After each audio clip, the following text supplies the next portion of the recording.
A Primera Vista, con Francisco Gómez. Los conceptos vertidos en la siguiente entrevista no son responsabilidad ni es la línea editorial del 106.9 FM Radio. La entrevista, el punto de vista de los profesionales en temas de interés nacional e internacional.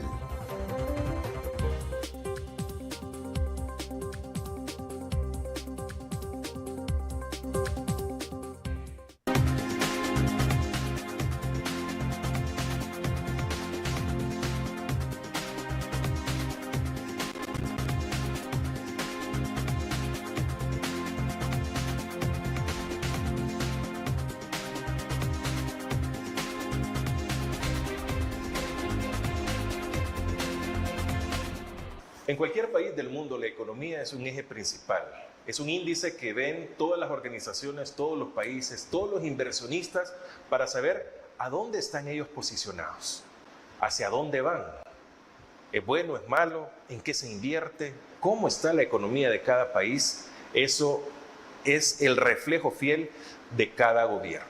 Pero la economía también influye mucho de lo que esté pasando alrededor de las potencias del mundo. ¿Usted cree que nos afecta el conflicto entre Israel e Irán? ¿Usted cree que todas estas manifestaciones, estos problemas sociales que se están dando en los Estados Unidos afectan también a nuestro país? ¿Y usted cree que el incremento al salario mínimo beneficia o afecta? No sé, piénsalo. Muy buenas noches, soy Francisco Gómez. Qué bueno estar con todos ustedes en este espacio. No sé, piensa, Agape TV, Canal 8, producción de Mix de Medio y también con la colaboración de Radio LaRR.com. Hoy tengo el gusto que nos acompañe el reconocido economista César Villalona para tocar estos temas y saber cómo está el rumbo del país y cómo realmente deberíamos de afrontar todas estas crisis en el quinquenio en el que Nayib Bukele ha dicho de que la medicina amarga llega a la economía y será extirpado el cáncer de la mala economía de El Salvador. César, ¿cómo está? Buenas noches. ¿Qué tal, Francisco? Gracias por la invitación.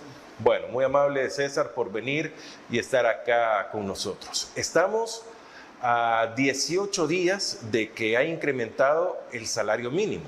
A los que les pagan quincenal ya les dieron su primer pago con el aumento. Ha beneficiado, afectado el aumento también de la canasta básica. Se ha visto, no solo la canasta básica, sino que de los productos en general se ha visto bastante grande. Pero, ¿cómo podemos tomar este incremento ya en la práctica al primer pago que se ha hecho? Bueno, la gente que recibió un aumento, la población que recibió un aumento del salario, se siente bien porque le han aumentado un 12%. Una persona con un salario de 365 hoy tiene 408, digamos. En el campo es menos. Pero es un aumento muy pequeño. Ahí hay dos problemas con este aumento. El primero es que fue muy tardío, porque el último aumento al salario mínimo se hizo en agosto del año 2021. Y según el Código de Trabajo, en el artículo 159, el Consejo Nacional de Salario Mínimo debe revisar los salarios por lo menos cada 3 años. Los 3 años se cumplieron en Por agosto. lo menos significa máximo. Máximo. Lo puede revisar anualmente. Por ejemplo, en el gobierno de Mauricio Funes hubo un aumento de 4 por cada uno en un año. Primero se aumentó 8 y luego 4 y 4. O puede esperar los 3 años y hacer un aumento. O hacerlo en 2 o en 1. Pero no puede pasar de 3, según el código. Entonces debió ser revisado en agosto de 2024. Y resulta que dejaron pasar casi un año. Lo mismo pasó la otra vez, en el 21, porque el último aumento se había aprobado en diciembre del 2016, que entró en vigencia en el 17. Debió ser revisado en el 19, en diciembre. Entonces siempre hay un retraso. Lo segundo es que ese 12% es inferior al aumento del costo de la vida entre aquel aumento que se hizo en el 2021 y abril del 2025. ¿Por qué digo abril? Porque no hay datos todavía del costo de la vida de mayo, ni de junio. De junio menos, estamos en junio. Ese costo de la vida aumentó 20%, exactamente, 20% en el área urbana y en el área rural. Coincidió el aumento. El costo de la vida es la canasta básica ampliada, es decir, la canasta básica familiar, que son productos que requiere una familia para no estar en pobreza extrema. 22 en el área urbana y 15 en la rural. Eso da un valor.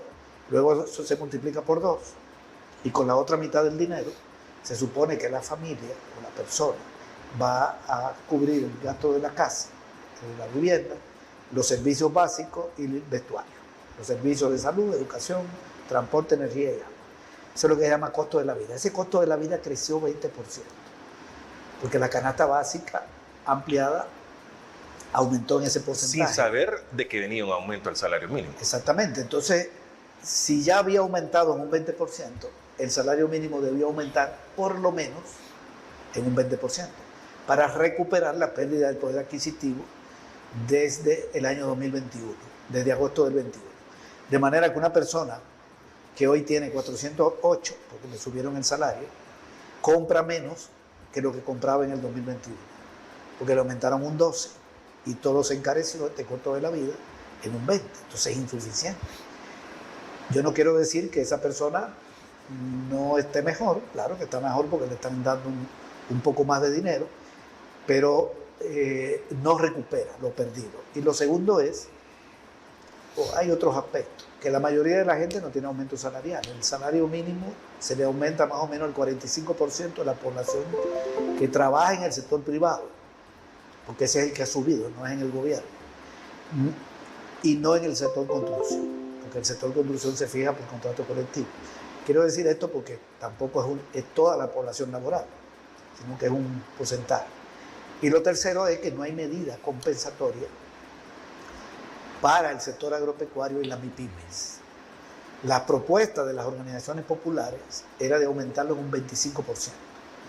Esa fue la que se hizo desde algunas organizaciones, sindicatos, algunas ONG incluso, y se planteaba que el Consejo de Salario Mínimo les recomendara al gobierno tomar medidas para amortiguar su impacto en el agro, porque el aumento de salario sube costo, aunque no es el componente mayor del costo.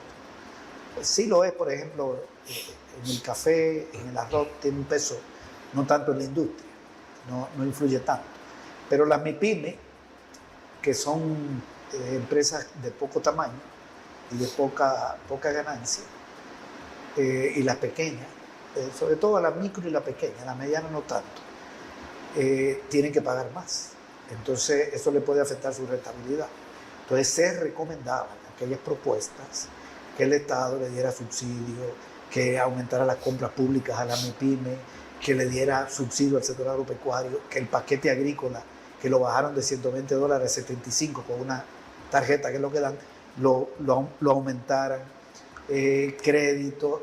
Había toda una propuesta muy detallada en los documentos que elaboraron las organizaciones populares. Nada de eso se tomó en cuenta y puede haber algún impacto ahí complicado en esos negocios.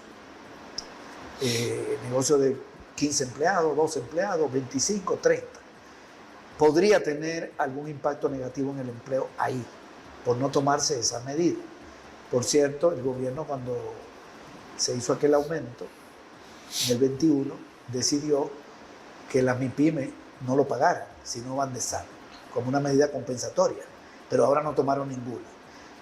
Entonces, si bien beneficia a una franja de la población que tiene el aumento, es insuficiente, no se recupera la pérdida de poder adquisitivo del año 2021 y podría tener un impacto negativo en el empleo en algunos sectores que están deprimidos.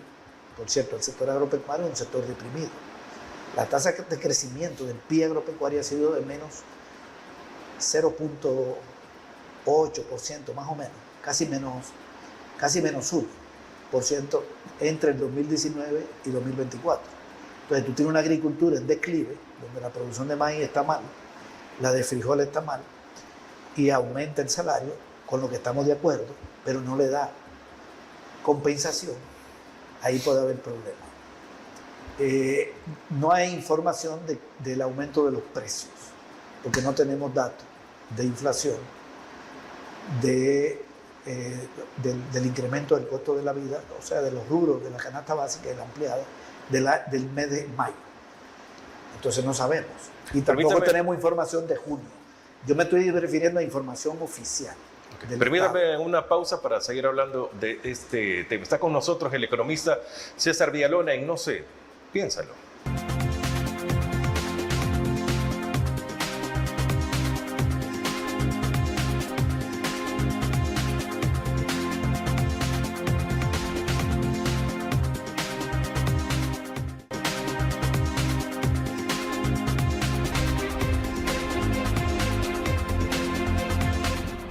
Gracias por continuar con nosotros. Estamos en Agape TV, Canal 8. ¿Quiere participar? Haga sus preguntas, sus comentarios, sugerencias en las redes sociales de Agape TV, Canal 8, Mix de Medio y de radiolarr.com. César Villalón está con nosotros. Estamos hablando de cómo le va la economía en El Salvador con el aumento al salario mínimo en este bloque. 21 dólares y centavos, 22, por ahí anda lo que ha recibido más en esta quincena, por lo menos, los que se beneficiaron con el aumento al salario mínimo, aunque los que estaban en una brecha de que ganaban 380 o 400 dólares, a ellos les aumentó únicamente un porcentaje bien, el mismo, han llegado a 408 únicamente, así que ese es la brecha. Pero yo quisiera entender algo. ¿Qué pasa con el gobierno? ¿Ellos no reciben aumento a los que tienen salarios mínimos? Porque ahí hay salarios menores al mínimo también. El salario mínimo en el Estado está en 300 dólares. El último aumento se hizo en el año 2011. No se ha vuelto a tocar.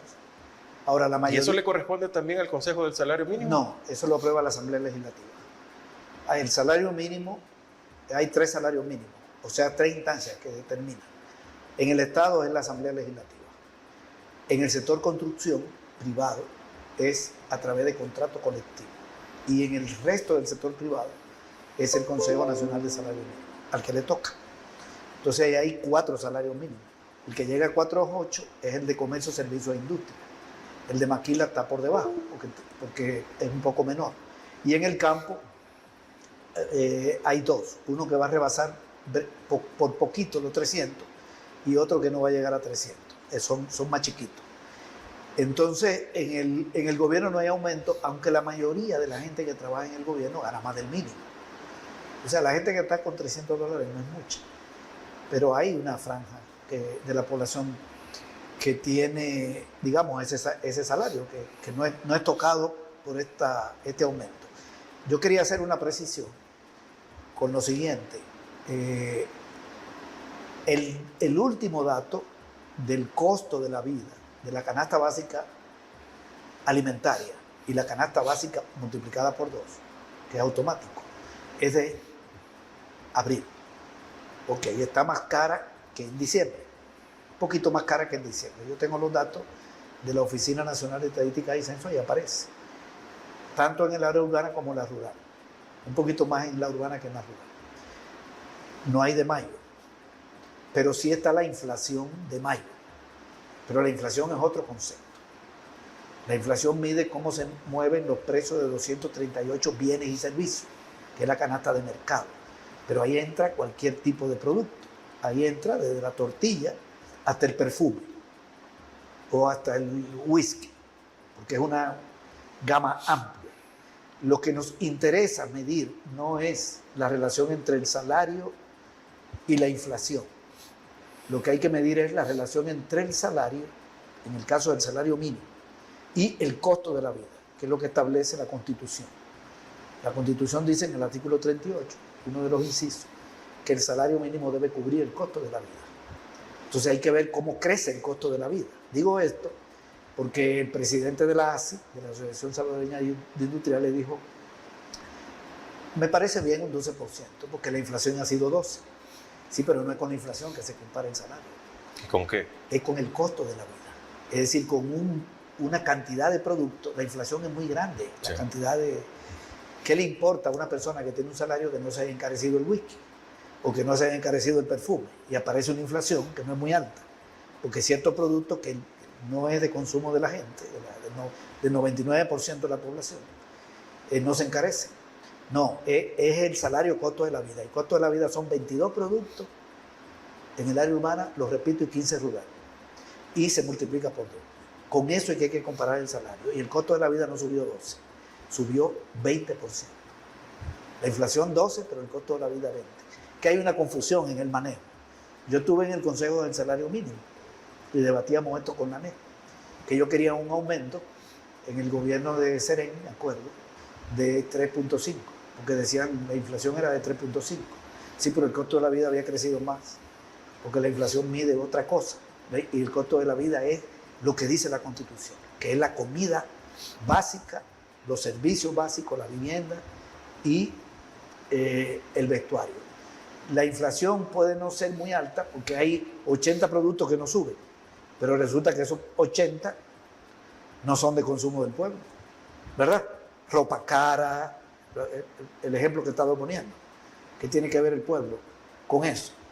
Entonces, siempre hay que medirlo con el costo de la vida. Entonces, ese dato no está actualizado. El que está actualizado es el de la inflación, que la inflación no subió en mayo, se ha mantenido baja, aunque en el rubro de salud la inflación va en 2%, casi, 1.9% en 5 meses, o sea que podría llegar como a 6, 5 y pico. Hay que poner atención, porque hay algunos rubros, esos 238 se agrupan en 12 categorías o apartados. Uno se llama salud.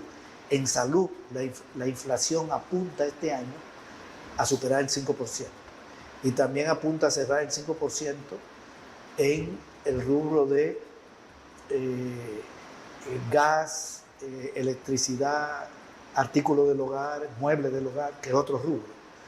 En educación no está subiendo, en alimentos no se ve subiendo hasta mayo, en transporte más o menos se ve estable, pero está subiendo en este servicio y en la parte del hogar. Entonces se está afectando el poder adquisitivo de la gente, tanto de la que le aumentaron el salario como de la que no se lo han aumentado. O sea, el que no se ha beneficiado de un aumento que ya tenía 4.20 y no entra, esa sigue en una situación precaria. Y afectado en cierto punto por el aumento. Si se aumenta el salario y eso impacta en los precios, entonces el que no recibe el aumento se queja. Pero no está verificado el aumento de los precios, porque no están los datos actualizados. Ahí la Defensoría del Consumidor dijo, quieren subir 15 productos, no lo vamos a permitir, pero uno no sabe si es propaganda. César, ¿y qué papel juega la Defensoría del Consumidor? No en este tema, sino que en el... Bueno, aquí no hay un ente regulador de precios, solo van, se toman la fotografía y dicen, sí, aumentó 1 centavo y se lo vamos a bajar, pero nosotros vamos... Lo que compramos consuetudinariamente en los productos, nosotros sabemos cuánto vale. Pero llegamos y de repente vale hasta $1 más. Y ese es un impacto real que tenemos para un producto. Pero que usualmente es comida y productos de primera necesidad o la famosa canasta básica, pero eso no se regula. Subió. Aquí no se fija precio. Desde que Cristiani llegó al gobierno en 1989, aquí el Ministerio de Economía no fija precio, salvo de aquellos productos que están subsidiados, como la gasolina, el gas, y algunos servicios como el de transporte. Se supone que no se debe subir si no hay una autorización, o la energía, o los combustibles. Los combustibles, esto depende de cómo evoluciona el precio del petróleo, tanto la energía como los combustibles. Y el agua, que está subsidiada. Fuera de ahí, si subió el precio de la tortilla o bajó, el Ministerio de Economía no se puede meter con eso. O la leche, o el pan. Ahora bien, la Defensoría se supone que debe velar porque no haya abusos de precio. Pero hay. O sea, sí, claro. Además, ¿cuál es el criterio para decir hay un abuso? Por ejemplo, el acaparamiento. Si ellos descubren que los comerciantes están acaparando el maíz para que suba de precio, entonces pueden poner una multa a los coyotes, si son legales, porque yo no sé cómo pueden dar con los ilegales, cómo pueden actuar. Cuando digo legales son mayoristas, que compran y pueden acaparar para vender más caro, especular, que creen que viene un alza de precios porque está subiendo los costos internacionales, no vendamos el maíz ahora, dejémoslo para más adelante porque va a estar más caro, ahí se puede meter la Defensoría. Pero eso requiere un análisis detallado. Lo otro es si los costos no han subido lo suficiente y te están subiendo los precios y no hay un incremento de la demanda ni de los costos, la Defensoría puede hacer unos estimados y decir, bueno, aquí hay un abuso. O si un banco, por ejemplo, los bancos cometen mucho fraude, constantemente aparecen como los más señalados. También la empresa de agua, ANDA, que cometen abusos en cuanto a la tasa de interés, una serie de mecanismos que utilizan para sacarle dinero a la gente. La Defensoría puede actuar. Tú te quejas y le dices, mire, esto no me está llegando bien, o va a la Defensoría. ¿Pero la Defensoría recomienda o quita el pago? Puede ir y puede multar. Tiene facultades. Tiene facultades para decir, bueno, esta empresa de agua, la tarifa de agua le llegó a tal persona excesivamente alta y obligar a ANDA a que la ajuste, a que no cobre. Puede tener ese nivel de intervención. Pero ya en lo que tiene que ver en los precios de los bienes y servicios que está comprando la gente todos los días, lo estamos comprando en la calle, en un mercado, en un supermercado, quienes compran ahí, o en los mercados, o la gente en una tiendita, ahí es muy complicado. Además la Defensoría ni llega, no tiene suficientes inspectores. Actúa mucho a veces por quejas. Si hay gente que pone quejas, entonces... De manera que aquí es muy complicado controlar este tema. Si te están dando 5 tomates por $1, una persona que pasa frente a tu casa y te lo da 5, ¿qué vas a hacer? Y si te da 7, o no le compra o le compra. Okay. Vamos a hacer una nueva pausa. César Villalona nos acompaña en No sé, piénsalo.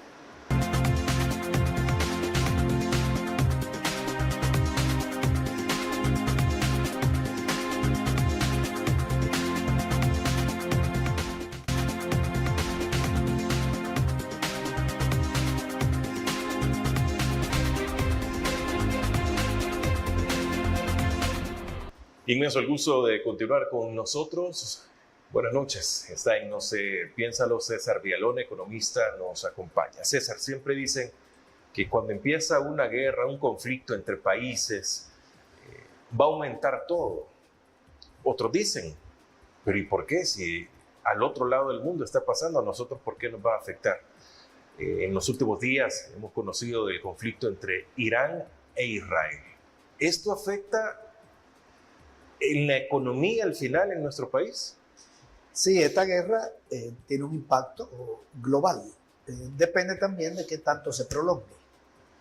Lo primero es que está involucrado un país petrolero, que es Irán, y con mucho gas. El petróleo es el 40% de la energía mundial y el gas es el 25%. Solo ahí tiene ya el 65%. Hay otro 25% que es el carbón. Y el resto es energía hidroeléctrica, solar, las otras fuentes. Pero además el petróleo tiene más de 1000 derivados. Del petróleo se hacen insumos. El petróleo es materia prima hasta para medicina, determinada medicina. Tiene muchísimos usos. Entonces, Irán tiene la segunda reserva mundial de gas, después de Rusia, que tiene la primera. Y tiene la quinta de petróleo. Ok, la primera la tiene Venezuela. Digamos que no está en el escenario de guerra.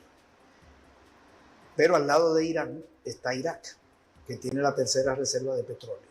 Y también está entre los primeros 10 en gas. Enfrente, digamos, está el Océano Índico, entonces enfrente está la península de Arabia. ¿Quiénes están ahí? Ahí está Arabia Saudita, que tiene la segunda reserva mundial de petróleo y tiene mucho gas. Está Omán, que tiene petróleo y gas.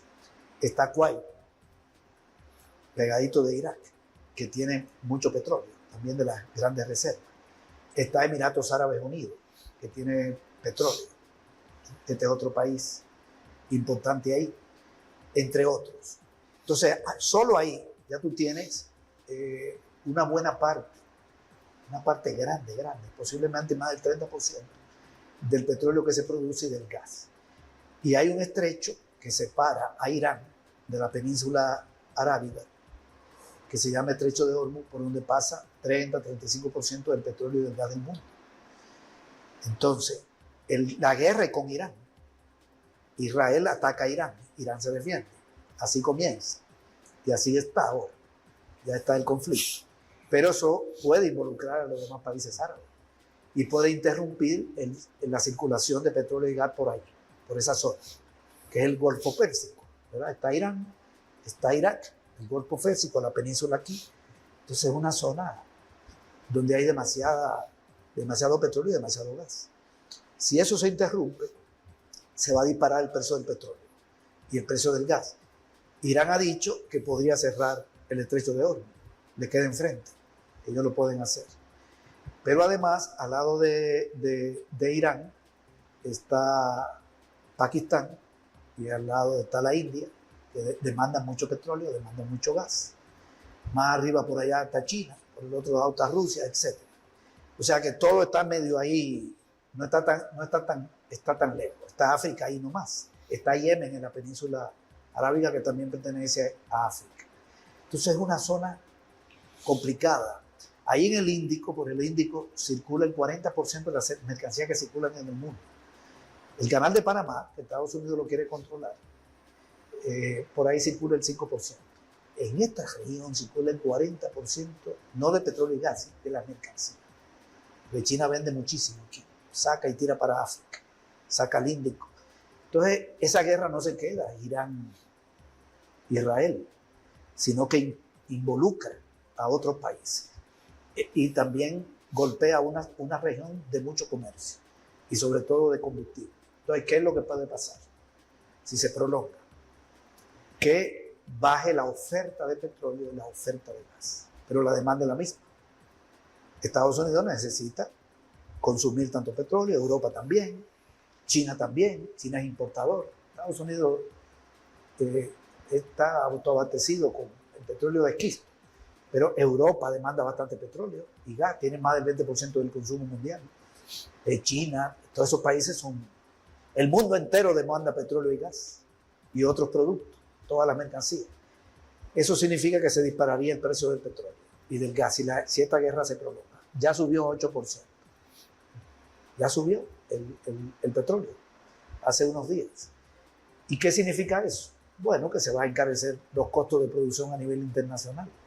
Costos de transporte, costos de insumos agrícolas, los costos para las industrias, para todas las empresas. El precio del petróleo sube y se encarecen los costos de todo, de un supermercado, porque mueve transporte, de una industria, del agro, porque de ahí salen insumos. Entonces, habría una inflación internacional bastante fuerte, dependiendo de cuánto suba ese precio. En un país como El Salvador, ¿qué impacto tendría esto? Si se dispara el precio del petróleo. Digamos que llegue a $100. No quiero decir que eso va a ocurrir, porque esa guerra podría terminar en estos días, si hay una negociación. O sea, no podemos hacer un pronóstico de ese tipo, pero una hipótesis, suponiendo que llegue a $100. Eso significa que aquí se va a encarecer los combustibles. O si llega a 90, 80, está más bajito. Se encarecen los combustibles, que es un costo fundamental de todas las empresas. Y los productos suben de precio, todos subirían de precio si suben los combustibles. Segundo, se encarece la energía.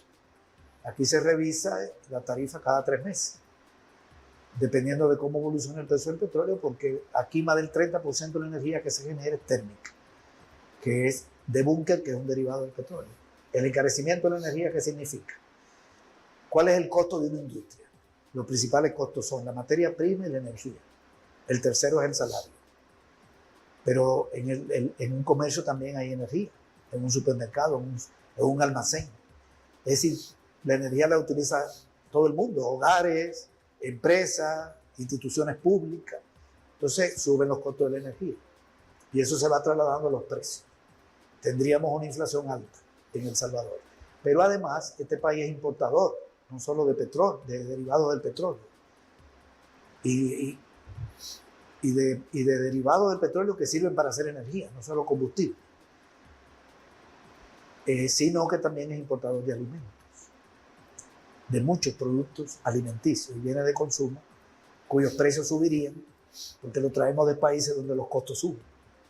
¿Qué pasaría con la urea y el sulfato de amonio? tienen un componente de petróleo. O sea, los insumos. Todo. Si nosotros traemos arroz de Vietnam, en Vietnam van a subir los costos, porque el petróleo sube de precio y en Vietnam sube el costo de la energía. Y la energía se utiliza en el sector agropecuario. Pero también necesitan tractores. Y el tractor funciona con combustible. Entonces, o sea, digamos que se genera un problema bastante integral.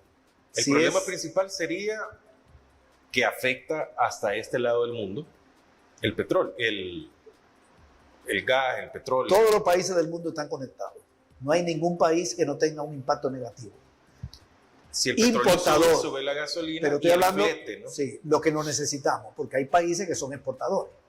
O sea, un país exportador de petróleo. A Venezuela, digamos, no le afecta. Le afectaría por las importaciones que le pueden encarecer, pero también tendría mucho más divisa. Porque exportaría, vende más y puede enfrentar la situación. Pero también si trae un carro de fuera, ese carro va a entrar más caro. Porque la industria que lo hizo tiene costo más alto. Pero digamos que los países petroleros no van a sufrir lo que sufriríamos nosotros. Las economías sufren también acciones y todas estas cosas que se dan. Bueno, si hay sectores empresariales que ante el aumento de costos y la caída de la capacidad de consumo de la población se ven afectados en su rentabilidad. Por ejemplo, aquí, si aquí el precio del petróleo llega a $130, suponiendo, aquí hay quiebra de muchos negocios.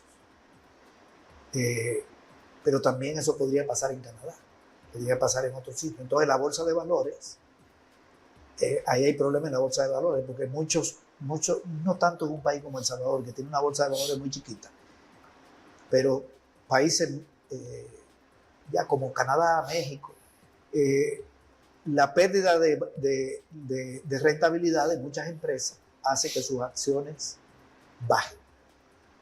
Entonces, el índice cae. Es decir, un empresario dice, mi empresa está perdiendo rentabilidad, quiero vender mis acciones en la bolsa, pero acciones devaluadas.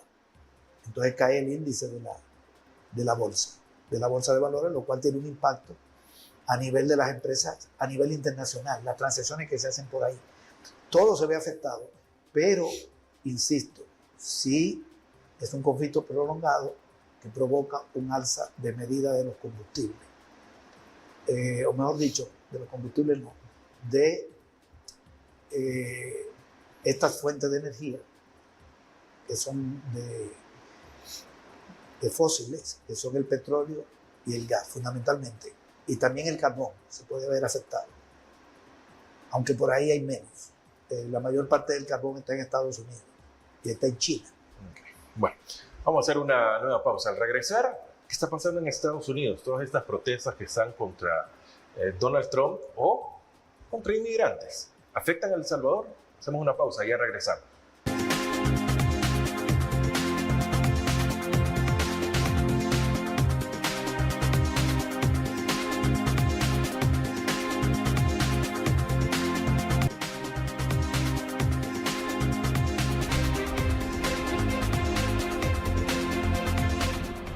Qué bueno que usted continúe con nosotros. Este programa está diseñado para que usted analice, comparta, tenga insumos para poder compartir con todos sus allegados, en su familia, en su trabajo, con los vecinos, y que puedan crear un criterio propio y no únicamente crean todas las mentiras que se dan por los cercos mediáticos en nuestro país. César Villalón está con nosotros, él es economista. Hemos visto los problemas, protestas, redadas, deportaciones de Estados Unidos para todos los inmigrantes. Amén a ese problema, si es bueno, si es malo, dejemos de lado la política. Esto afecta a El Salvador porque cerca de 3 millones de salvadoreños están en los Estados Unidos y una gran cantidad, un porcentaje bastante grande de ellos son ilegales y entonces son el objetivo de todas las deportaciones que se quieren dar y la inmigración anda detrás de ellos. Hay muchos que se fueron hace 10, 20, 30, hasta 40 años y nunca arreglaron su situación legal. Podrían venir delincuentes a El Salvador, formados ya en los Estados Unidos, y personas que vienen y no tienen nada en El Salvador. Pero ¿afecta esto la economía? Sí, tiene varias afectaciones. Lo primero es que si hay una deportación masiva, suponiendo que se dé, yo tengo mis dudas de que eso vaya a ocurrir, pero partiendo de que ocurra, si hay una deportación masiva, entonces aquí habría una entrada grande de personas que no encontrarían fuente de empleo. Porque aquí, ¿quién le va a dar empleo? Esta economía está en un proceso de bajo crecimiento, poca inversión pública, por cierto, está cayendo, inversión privada no despunta, y la extranjera el año pasado fue menor que el anterior. La inversión extranjera no ha vuelto a los niveles del 2018, que superó los 800 millones. Entonces habría una población aquí demandando empleo sin posibilidad de encontrar, más presión social y más marginalidad. Depende de la cantidad de personas. Lo segundo es que caerían las remesas. Si se da una expulsión masiva, entonces aquí entraría menos dólares por remesa. Esas son dos afectaciones directas. Pero menos remesa, ¿qué significa? De cada 100 dólares que entran aquí, por varias vías, las remesas dan 38. 38 dólares entran por remesa. Ese es el dato de El Salvador. Hay países como Guatemala que son 49. De cada 100 dólares, 49 son de remesa. En Honduras dan 38 también. Nicaragua 25. Costa Rica como un 2. Pero aquí es 38. Y el resto, exportaciones de bienes y servicios, que superan el 40% cuando le ponemos los servicios.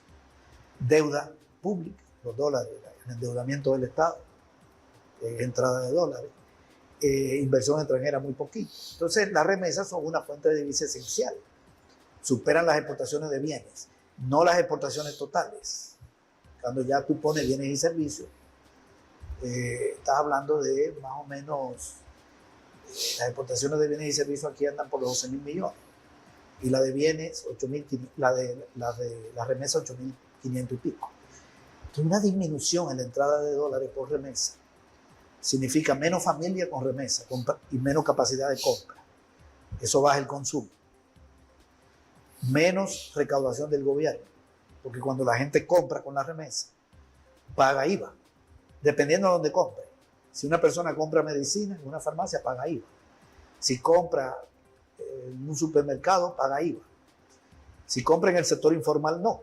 Pero el sector informal, la tiendita que está frente a la casa, compró y pagó IVA. Y le bajan las ventas. Entonces hay una afectación. El gobierno capta parte de la remesa bajo la forma de tributo. Y la caída del consumo afecta la venta de las empresas en general. Y eso significa menos utilidades, menos inversión y menos crecimiento económico. La economía, si iba a crecer 2%, crece menos. O puede haber caída, dependiendo del monto de reducción de la remesa. Lo otro es que las remesas sirven para financiar importaciones, porque circulan en la economía, van a los bancos y los bancos se lo prestan a los importadores.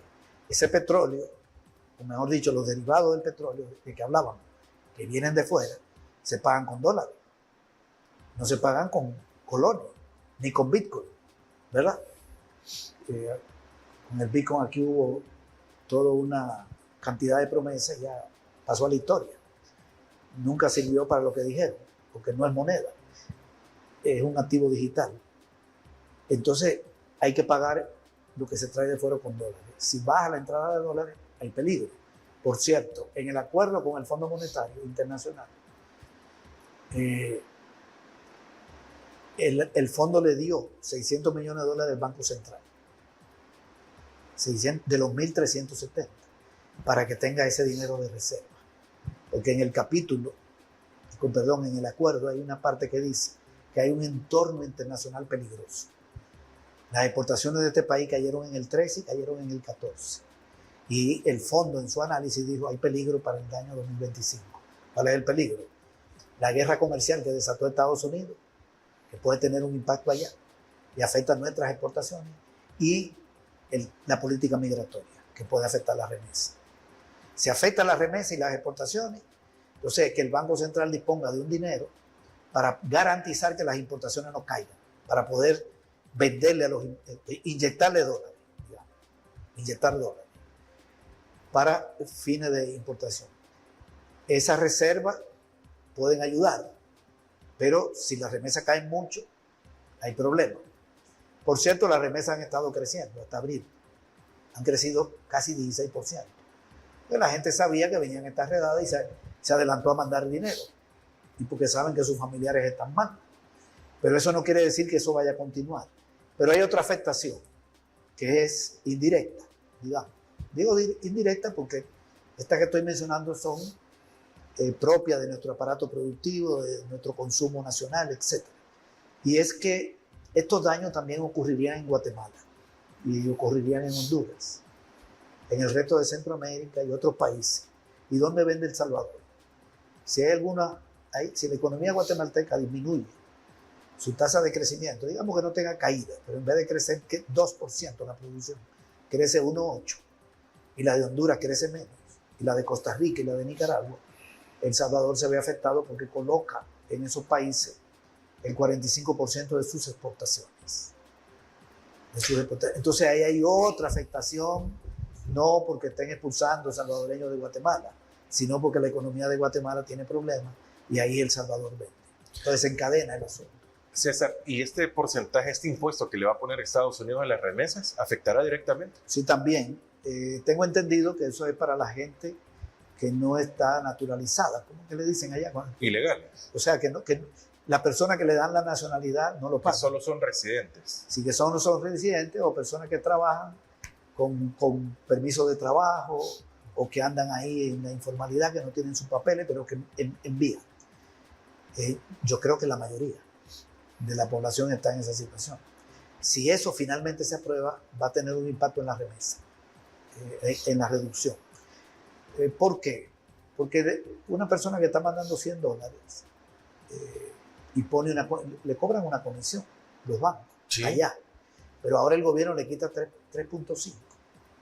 Puede ser que manden lo mismo 100 y ponga los otros 3.5. Pero también puede ser que diga, bueno, entonces yo voy a mandar menos. Si estoy mandando 200, voy a necesitar 207. Mejor voy a mandar 190. Puede tomar esa decisión o puede hacer un sobreesfuerzo. O sea, decir, yo mando 200 y siempre voy a mandar 200. Ya el impuesto y lo que cobra el banco. Pero cuando mande los 200 hay 7 menos. Este va a recibir, su familiar va a recibir 190. Hay que Cualquiera quitarle. Puede decir, pero ¿qué es $3.50 por $100? Ajá, pero cuando tú multiplicas eso, ¿cuántos son? Son 8.500 millones la remesa, el envío. Es tremendo. Si tú le sacas el 3.5%, no 8.000, digamos que se vean afectadas, afectados 2.000 millones de dólares, que se vean afectados. Estás hablando de más de 100 millones de dólares, que no entrarían, como 120 millones. Hay que hacer un cálculo. Yo no lo tengo. Debería estarlo haciendo ya el Banco Central, porque ellos tienen la información de las posibles implicaciones. Y si eso se mezcla con expulsión, porque serían dos problemas. La expulsión de personas que están allá y que mandan remesas, la tiran para acá. Y mucho otros que están allá, entonces se mezclan, las remesas caerían más. Bueno, eso podría ocurrir si se aprueba el impuesto, finalmente. Y si hay una expulsión importante de salvadoreños y salvadoreñas. Si eso no ocurre, entonces lo que yo estoy diciendo aquí no ocurriría. Estamos partiendo de... Porque uno no sabe hasta dónde va a llegar el gobierno de Estados Unidos con esto. Yo creo que hay un cálculo político de Trump y su grupo. Ellos han acorralado a los demócratas.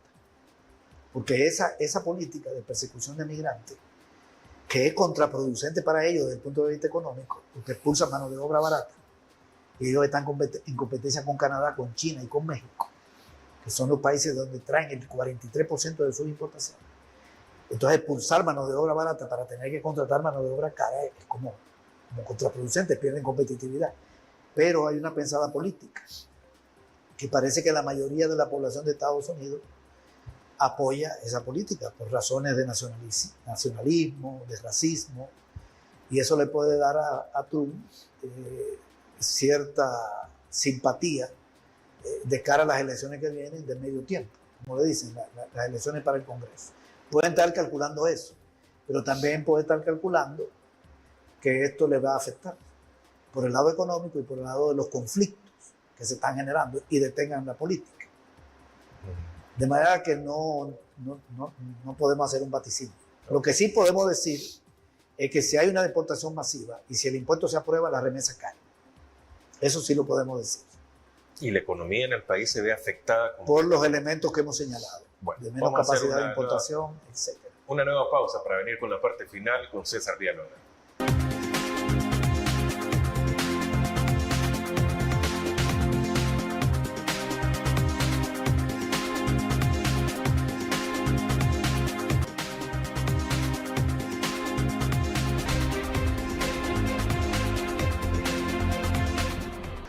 Gracias por continuar con nosotros. Ya vamos a la parte final con César Villalona.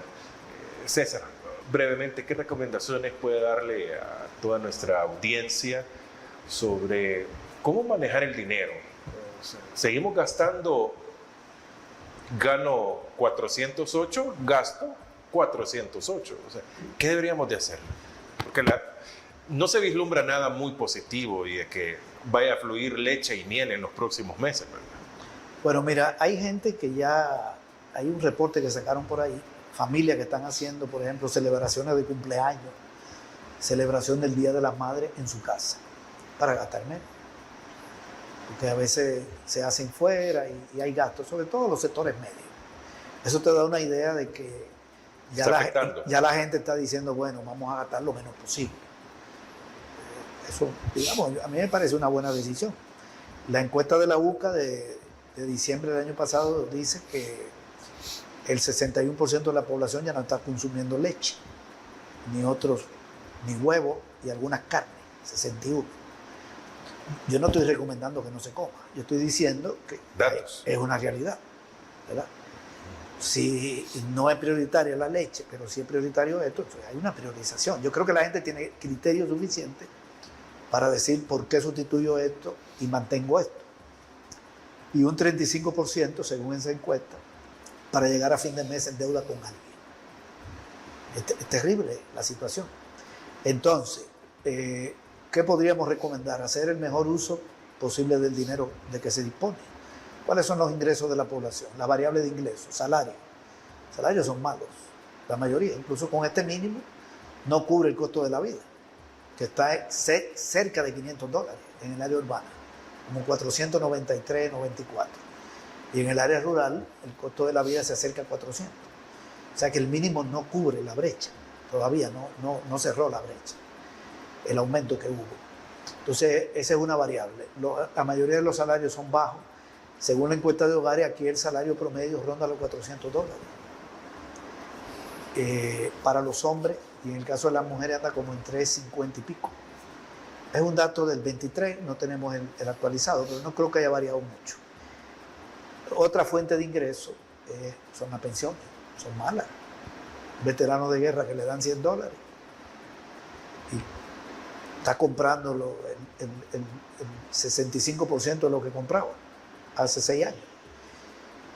Tiene que ver cómo va a ser con eso, con esos $100, hacer el mejor uso posible. Otra fuente de ingresos son las remesas. Hay que hacer un buen uso porque están en peligro. Además de que todo está más caro que antes. Y el otro es el crédito. Pero es la otra fuente, digamos, ingreso personal. Pero el crédito es para una minoría de la población. La gente que recibe crédito, yo les recomiendo que lo piense. Estarse endeudando. La tasa de interés, por cierto, ha subido. Está un poquito más alta que el año pasado. Es un poco peligroso estarse endeudando con tarjeta de débito, con tarjeta de crédito y con créditos. El que pueda recibir un crédito para hacerle una mejoría a su casa, que lo haga, ¿verdad? A mí me parece que la población los pueblos tienen muchos criterios sobre cómo hacer uso de su dinero para sobrevivir, sobre todo las mujeres que son las que manejan el presupuesto familiar, la mayoría. y que son las que más sufren con esta situación, porque tienen que ver, son las que están pendientes de cómo se va a garantizar la comida, lo básico, ¿verdad? Yo creo que tienen suficiente criterio, son muy afectadas. Ahora, hay una franja de la población que malgasta, que hace mal uso, sobre todo los sectores medios, que se endeudan de manera excesiva o compran lo que no es necesario. Eso yo les recomiendo que tengan un poco de cuidado, porque la situación no es buena. Muchísimas gracias por venir. Gracias. Así las palabras, las recomendaciones, el análisis, la lectura que da César Villalona a lo que está pasando en derredor y que viene terminando o que termina afectando a El Salvador o beneficiando, pero muy poco está beneficiando al país. Muchas gracias por habernos acompañado en No sé, piénsalo. Soy Francisco Gómez. El próximo miércoles los espero acá en Agape TV, Canal 8.